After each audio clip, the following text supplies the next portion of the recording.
우리 인사하겠습니다. 샬롬. 우리 옆 사람에게 인사하겠습니다.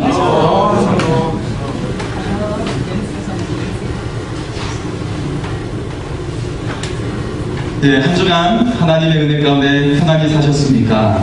네.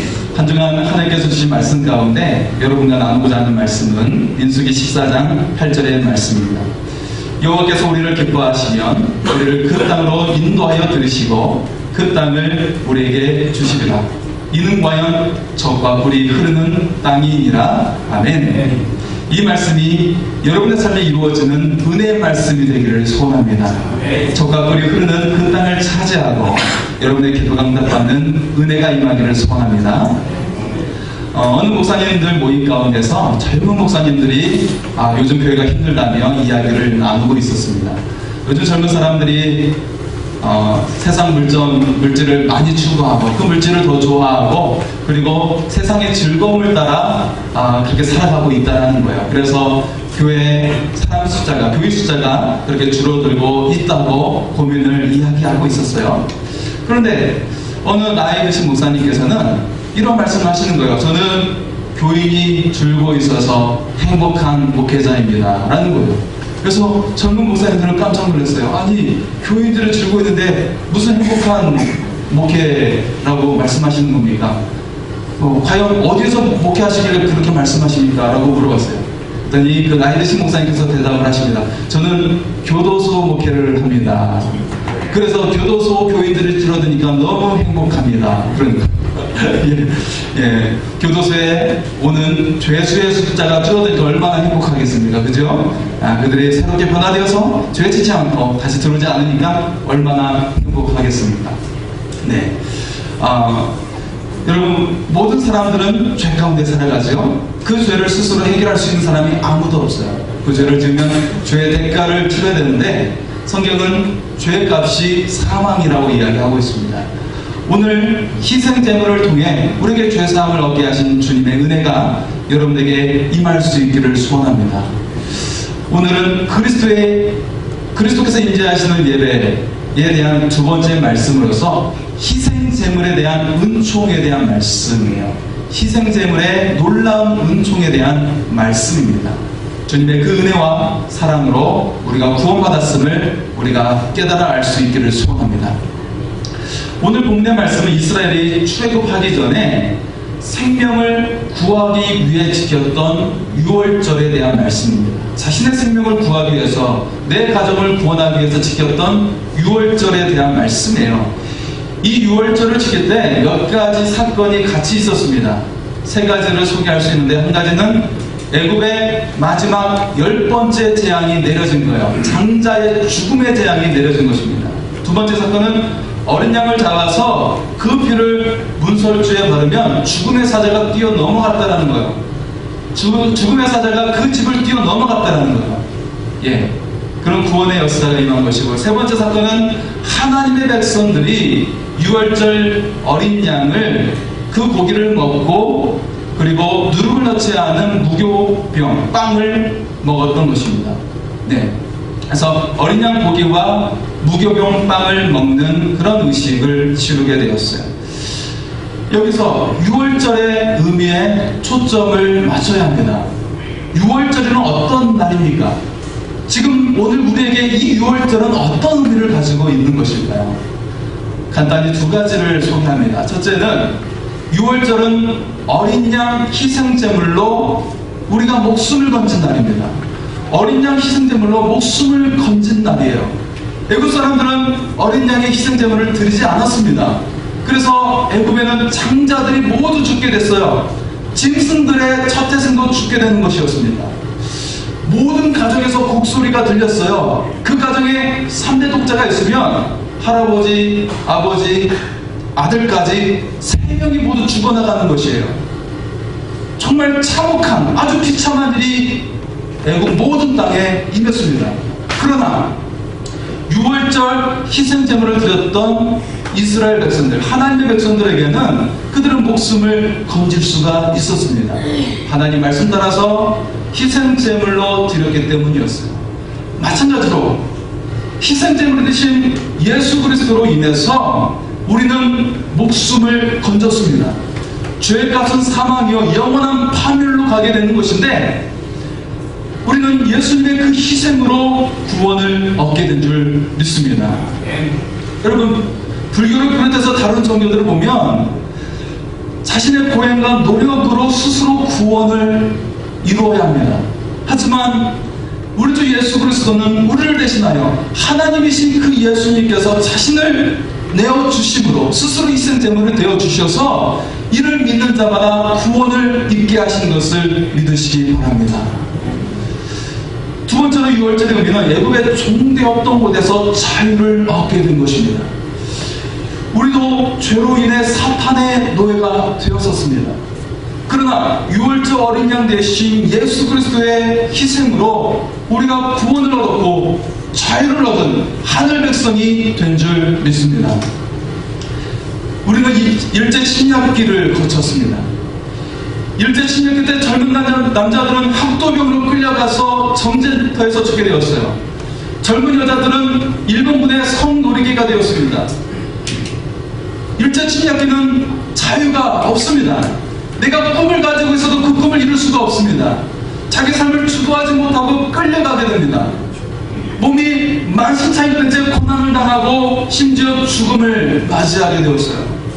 당시 윤동주 시인도 학도병으로 끌려가서 목숨을 잃었고 나라의 수많은 의병들과 열사들이 죽음을 맞이했습니다. 우리도 마찬가지입니다.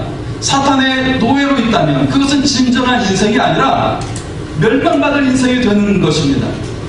오직 하나님의 자녀로 회복되어야만, 하나님의 백성이 되어야만 하나님의 나라를 얻고 영원한 삶이 주어지게 되는 것입니다.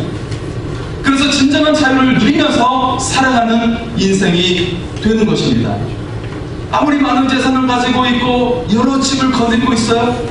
많은 지식을 쌓고 있고 많은 친구를 가지고 있어요. 그렇다 할지라도 사탄의 노예가 되고 세상의 노예가 되었다면 그에게 기다리고 있는 것은 하나님의 심판뿐이고 그 어떤 것도 가져갈 수 없다는 것입니다. 그러나 우리를 위하신 예수 그리스도의 보혈로 구원받은 하나님의 백성들은 하나님의 나라에서 영광을 얻게 될 줄 믿습니다. 우리는 그 나라에서 참 자유를 누리게 되고 지금 주어진 삶에서도 자유를 누리는 삶을 살아갈 수 있는 것입니다. 그들은 이 세상을 살면서도 세상 사람들은 돈의 노예가 되고 학벌이나 명예의 노예가 되고 그리스도 안에서 자유를 누리며 사는 것을 꿈꾸지 못한 채 그렇게 노예의 삶을 살아가는 것입니다.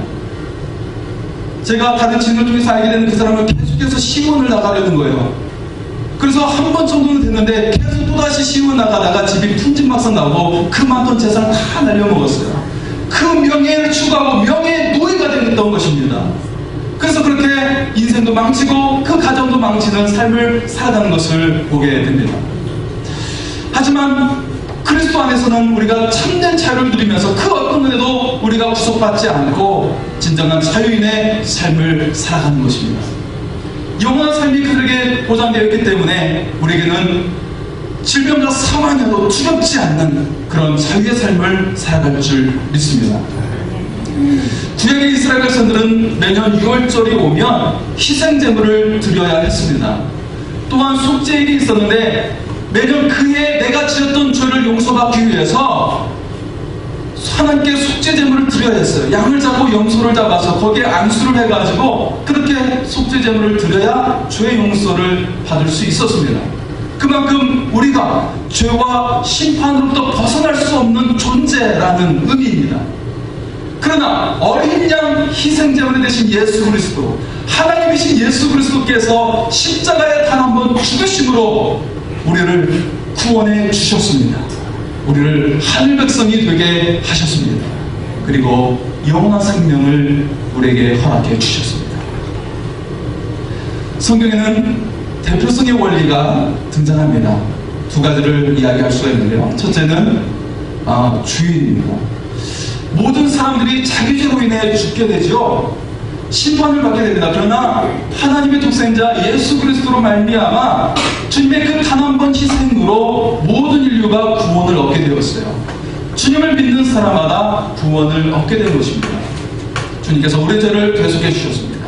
그래서 우리의 모든 삶은 우리에게 생명을 주신 주님의 날이 되는 것입니다. 그래서 주일은 모든 날이 우리에게 구원을 베푸신 주님의 날인데, 일주일 중에 하루를 구별해서 주님께 드리는 날이 바로 주일인 것이에요. 이게 바로 대표성의 원리예요. 주일을 통해서 우리의 모든 날이 구원받은 주님의 날입니다 라고 고백하는 것입니다. 제가 감명 깊게 본 영화 중에 불의 전사라는 영화가 있습니다. 이 영화는 실제 인물인 에릭 리드라는 사람이 등장하는데, 1928년 파리 올림픽 때 그는 당시 100m 세계 기록 보유자였습니다. 100m 세계 기록 보유자이고 영국을 대표하는 선수였지요. 그런데 100m 경기의 결승을 앞둔 날이 주일이었던 것이에요. 에릭은 저는 주일에는 뛰지 않습니다 라고 단호하게 그 경기를 거절하는 것입니다. 영국의 수상까지 와서 그를 설득했지만 그는 움직이지 않았습니다. 그에게 단 한 번의 기회가 있을 뿐이었는데, 세계 기록 최고의 영광을 누릴 수 있는 기회였지만 그 기회를 그냥 내려놓았어요. 주일을 위해서였습니다. 그리고 며칠이 지난 후에 다른 종목에서 금메달을 딴 다른 영국 선수가 에릭을 찾아왔어요. 그러면서 내가 이미 메달을 땄으니까 당신에게 400m 경기를 양보하고 싶네, 그러는 거예요. 그래서 에릭은 400m 경기에 나갔습니다. 결승전까지 이렇게 되었습니다. 어떻게 되었을까요? 그는 100m 단거리 선수예요. 과연 400m 경기를 어떻게 치를 수 있었을까요? 어떻게 되었을까요? 예, 물론 좋은 결과가 있으니까 제가 이야기를 하는 것이겠죠. 그는 400m 경기에서 금메달을 따냈습니다. 기자들은 놀랐습니다. 아니, 당신, 그래서 그에게 인터뷰를 했어요. 당신은 100m 경기 선수인데 어떻게 400m에서 금메달을 딸 수 있었습니까? 리드는 대답을 했습니다. 저는 200m를 제 힘을 다해서 전력해서 뛰었습니다. 하지만 나머지 200m는 하나님의 힘으로 뛸 수 있었습니다. 할렐루야. 에릭은 이 300m에서 금메달을 따내고, 그리고 이후에 중국의 선교사로서의 사명을 감당하게 됩니다. 주일은 뛰지 않습니다 라는 그의 고백이 그 이후에 또한 영광을 얻게 되는 놀라운 일이 그의 삶 가운데 일어나게 된 것입니다. 유대인들은 안식일에 가스불도 켜지 않죠. 유대인들은 안식일을 굉장히 어리석을 정도로 지킵니다. 이동하는 거리도 굉장히 한정되어 있어요. 많이 가지 않습니다. 그렇게 어리석어 보이는 그들인데요, 그들은 해마다 노벨상의 40%를 가져가요. 우리나라는 딱 하나, 노벨평화상 하나밖에 없는데 그들은 모든 분야에서, 여러 분야에서 노벨상의 40%를 가져가는, 세계에서는 0.2%밖에 되지 않은 인종인데도 불구하고 많은 그런 위대한 업적을 이루고 있어요. 세계적으로 경제와 정치와 사회, 과학, 예술 등 다양한 분야에서 세계를 이끌어가는 지도력을 발휘하고 있습니다. 왜 그럴까요?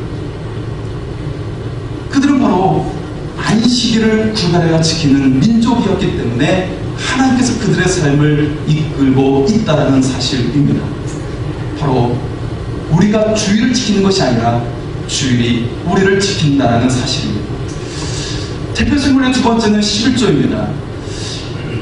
여러분 중에 태어나실 때 손에 무언가 쥐고 태어나십니까? 무엇을 쥐고 태어나십니까? 주먹을 쥐고 태어날 분이죠. 예, 아무것도 쥐지 않고, 이건희 회장님 아들도 그냥 빈손으로 태어나. 예, 아무것도 쥐지 않고 태어나게 됩니다. 죽을 때는 어떻습니까? 죽을 때 무덤에 금고 하나씩 가지고 들어가고 죽게 되는 것이죠? 그렇지 않습니다. 어느 누구도 아무리 부유하고 또 없다 할지라도 아무것도 없이 그냥 모두 다 세상을 떠나는 것이 또 우리 인생의 이치입니다. 장례식을 집례하고 또 입관하면서 염하는 것을 또 보면 죽은 자의 수위는 호주머니가 없어요. 왜냐하면 죽은 자는 아무것도 가져갈 수 없기 때문에 수위에는 호주머니가 없는 것입니다. 우리는 태어날 때 아무것도 없이 태어나고 죽을 때도 아무것도 없이 죽게 되는 것입니다. 그러나 하나님께서는 우리가 살아갈 수 있는 필요한 것들을 허락하셨습니다. 가족을 통해서 허락하셨든, 인생을 살면서 여러 가지 일을 통해 직장을 구하고 하면서 우리에게 물질을 허락하셨든, 하나님께서는 물질을 허락하신 겁니다. 여러분, 하나님께서 물질을 허락하지 않으면 그에게는 이게 허락이 되지 않는 것임을 또한 보게 됩니다. 자, 모든 물질이 이처럼 우리가 살면서 하나님께서 허락하신 것인데, 그 중에 10분의 1을 구발하여 드리는 것이 바로 11조입니다. 우리는 미국의 석유 재벌 록펠러의 그 이야기를 너무나도 잘 알고 있습니다. 그가 어린 시절에 어머니로부터 물려받은 그 신앙교육으로 세계적인 재벌이 된 이야기를 잘 알고 있어요.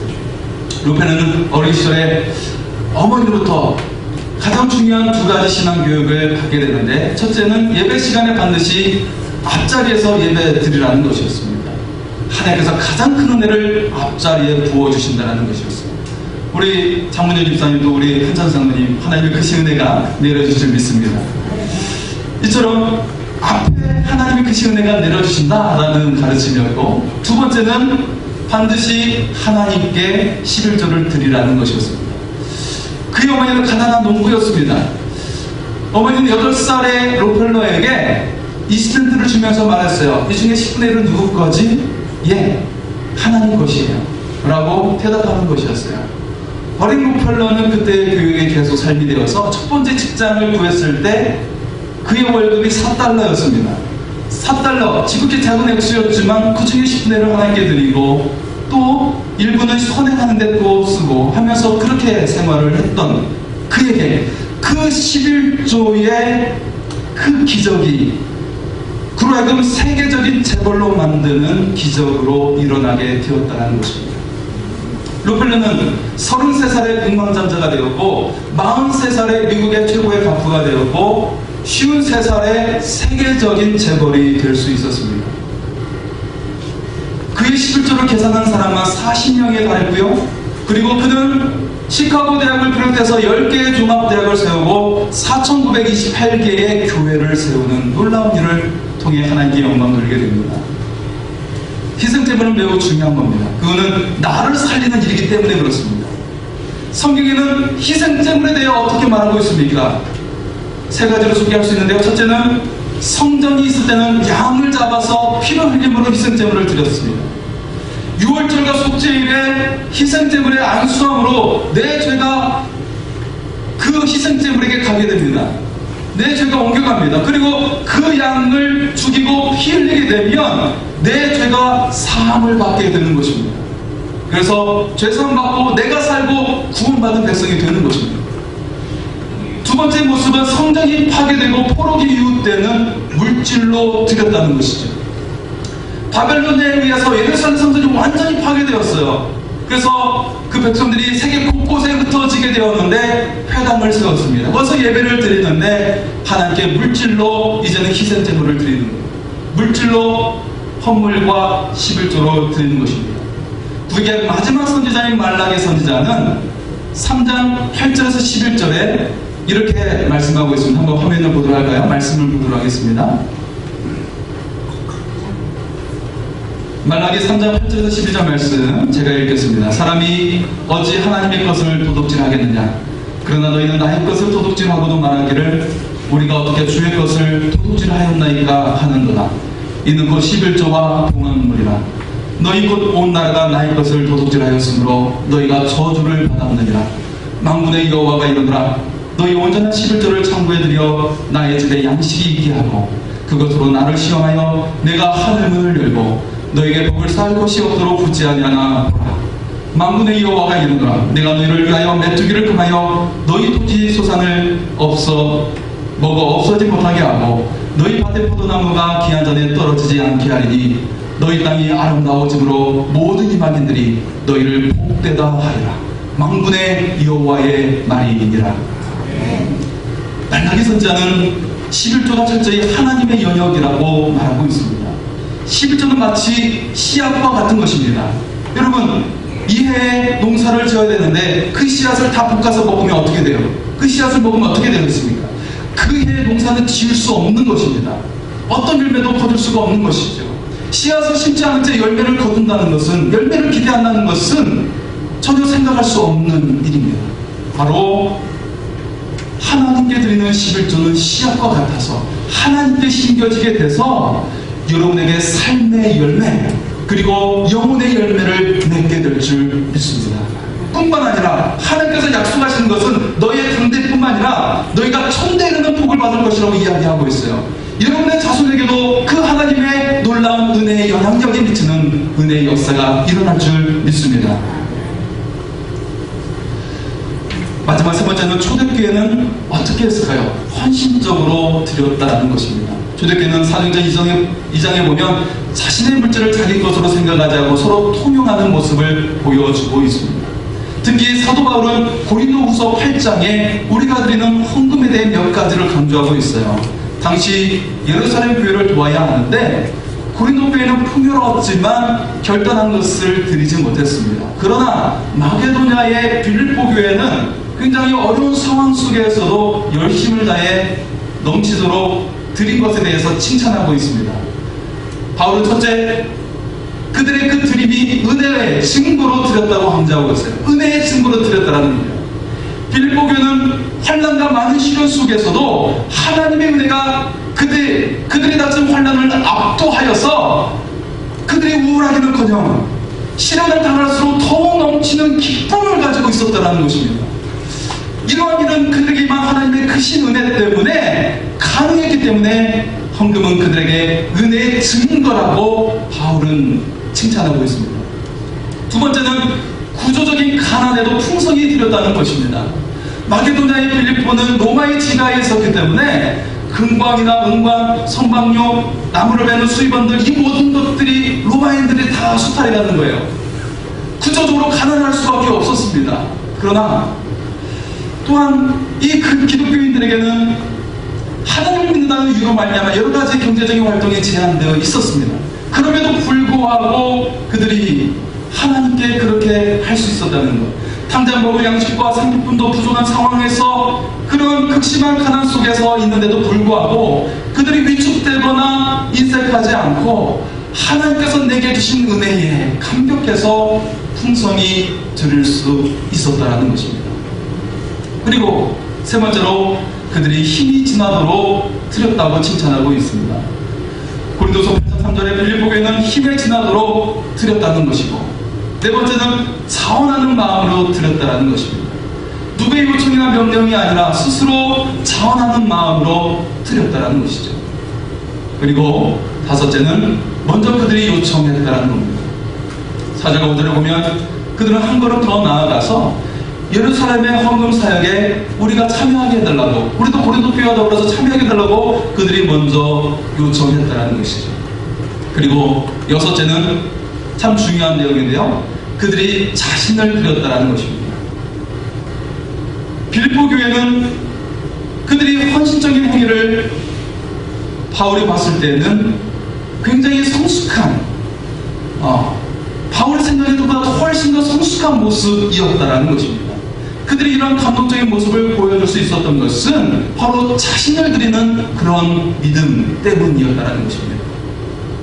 그리고 마지막 일곱 번째 바울은 이 고린도 후서 8장 말씀을 마무리하면서 고린도 교회에 권면하고 있습니다. 다시 회복하고 완성하라고 권면합니다.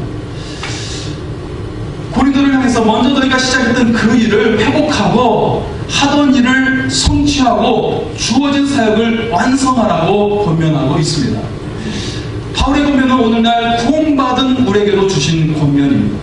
독생자 예수를 주신 하나님의 값비싼 은혜를 기억하면서 우리도 주님을 향해 우리의 가장 값진 것을 가지고 자신을 드릴 수 있는 삶을 살라는 말씀입니다. 로펠러의 한 가지 이야기를 하고 말씀을 마치겠습니다. 로펠러는 53세 세계적인 갑부가 되었지만 사실 그는 행복하지 않았습니다. 55세에 불치병으로 말미암아 1년을 넘기지 못할 것이라는 사망 선고를 받았기 때문입니다. 그런 도중에 검진을 위해 병원에 갔는데 로펠러는 로비에 걸린 액자를 보게 되었어요. 거기에 그 글귀에 그의 시선이 고정되었습니다. 바로 이런 글이었습니다. 주는 자가 받는 자보다 복이 있다. 바로 사도행전 20장 35절의 말씀이었습니다. 이 말씀이 그에게 지난 전일을 일으키고 그리고 눈을 뜨시 감으면서 그 글을 생각하게 만들었습니다. 그런데 병원 입구에서 소란 소리가 들리기 시작하는 거예요. 나를 입원시키려는 여인이 병원비가 없다고 입원을 거절당하자 다투는 그런 소리였습니다. 루페르는 피서를 시켜서 입원비를 지불하게 하고 자신이 돈 것을 모르게 했습니다. 그리고 얼마 후에 소녀가 기적적으로 나왔다는 그 소식을 듣고 그는 훗날 그의 사서전에 이렇게 기록하고 있습니다. 저는 살면서 이렇게 행복한 삶이 있는지 몰랐습니다. 그때부터 그는 나눔의 삶을 비로소 시작한 겁니다. 그리고 1년밖에 살지 못하라는 그의 병도 기적적으로 낫게 되었습니다. 여러분, 루펠러가 몇 살까지 살았을까요? 55살에 시한부 인생을 선고받아서 1년밖에 살지 못한 겁니다. 몇 살까지 살았을까요? 97세까지 살았습니다. 할렐루야. 예. 하나님의 놀라운 은혜를 그가 받게 된 것이었습니다. 그가 88세 때 한 기자에게 인터뷰를 받게 되었는데요. 그때 그는 이런 말을 한 적이 있습니다. 내 인생의 55년은 항상 쫓기듯 43년은 정말 행복한 시간이었습니다. 나눔의 삶을 시작했던 그의 삶이 행복한 삶으로 바뀌게 되었다는 것입니다. 어린 시절 루펠러는 그의 어머니에게 많은 감화를 받았습니다. 그의 어머니는 늘 이렇게 일러주었습니다. 내가 아무리 바쁘더라도 주일에는 교회에 나가서 하나님께 예배를 드리며 한 주간 일들을 하나님께 구하도록 하거라. 그리하면 너희 마음에 참 평안을 주시고 하나님께서 영감을 주실 거야. 그 어머니에게 또한 이렇게 가르침을 받았습니다. 내가 이 세상에서 제일 부자가 되고 싶으면 그러면 내가 버는 수입의 10분의 1을 반드시 하나님께 드리고 하나님께 나의 11조가 세계에서 제일 많게 해달라고 기도하고 우리 자신을 드리는 희생제물의 예배 위에 하나님께서는 이 예배를 받아주시고 이 예배 가운데 임재하게 해주십니다. 희생제물은 씨앗이 되어서 우리 인생을 살리고 축복의 열매를 맺게 합니다. 우리가 심는 주일과 11조와 감사의 열매와 같은 희생제물은 하나님께 심는 씨앗이 되는 것입니다. 반드시 씨앗을 심어야만이 열매를 맺게 됩니다. 씨앗을 심으십시오. 여러분의 삶에 놀라운 하나님의 은혜와 또 여러분의 삶에 아름다운 열매가 맺는 은혜의 역사가 일어날 줄 믿습니다.